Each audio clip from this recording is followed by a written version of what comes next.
also, Cindy, when you're talking about food, it reminded me of, so when I first started at Covenant House 10 years ago, I went to the drop-in center and they'd never had a nurse practitioner there before. And I just kind of sat in my office and no one came to see me. So then I just went out into the food area and I started serving food.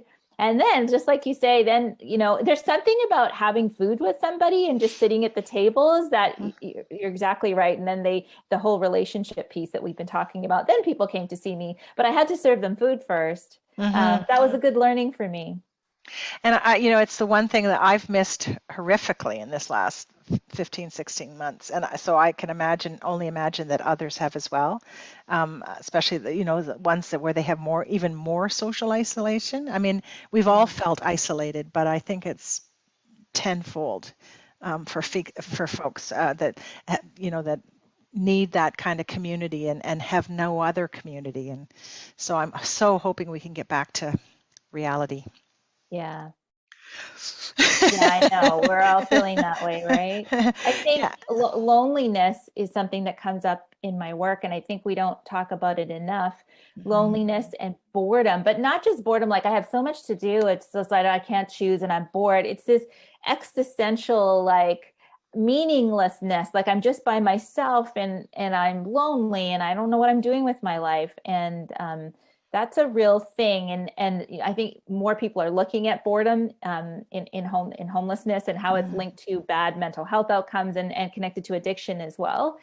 So I think we need to look at that more. It's not just, which I think you're getting to next, about like ending homelessness is not just putting somebody in a house.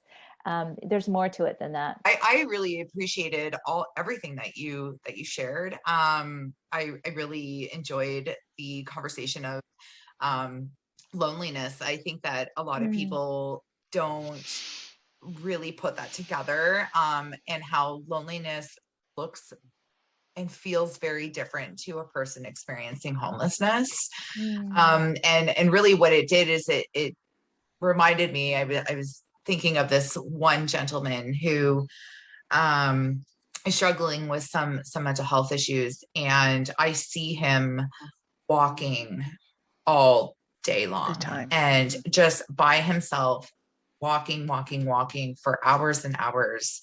And he's experiencing homelessness, but also loneliness, right? So he's completely isolated, even though he's outside, but there's still a serious isolation that's happening. There is no real connection. He was connected with supportive housing, and unfortunately he ended up losing that. And it's just, that's what it made me think of. And that really hits my heart. It's without the relationships, like that's the huge piece with supporting folks that are experiencing homelessness is, yes, I can't put you in a house, but I can give you conversation. I can treat you with respect and dignity. I can just sit with you and have coffee and, hear your story or not. And that's okay.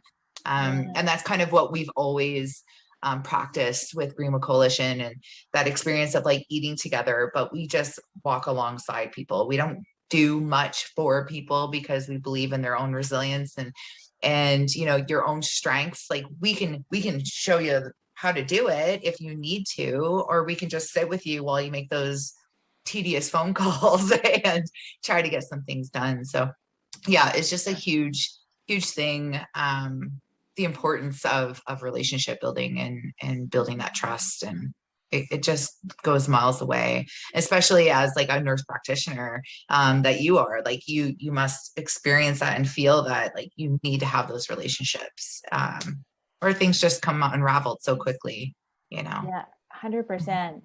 And I think as again, obviously people need a house. That's really important.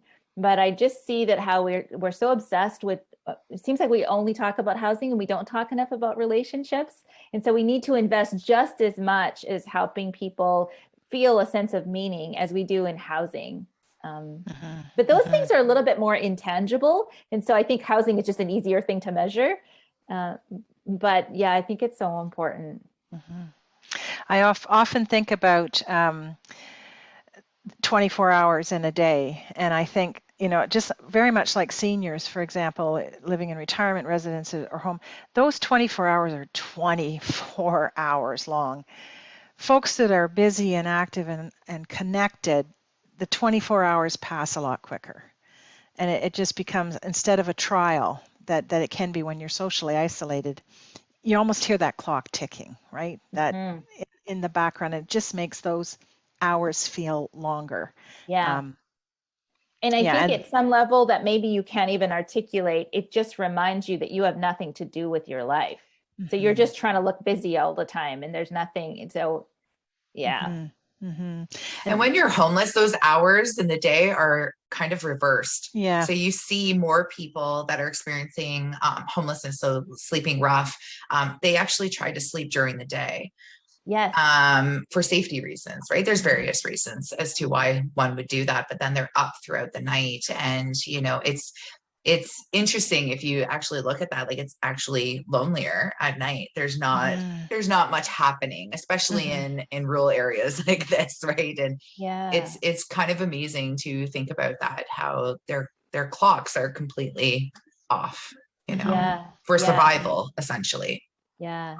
A few years ago in Toronto, I was involved in this initiative called PAPS on the Bus. And so we went out in an RV to women in the sex trade. And it was a few years ago now, now a lot of sex work, like people are just meeting up through text and in a hotel or whatever. But then people were more on the street. So we went out with an RV and I went with a peer between the hours of 10 p.m. and 1 a.m. to when they were working, just to offer them a PAP.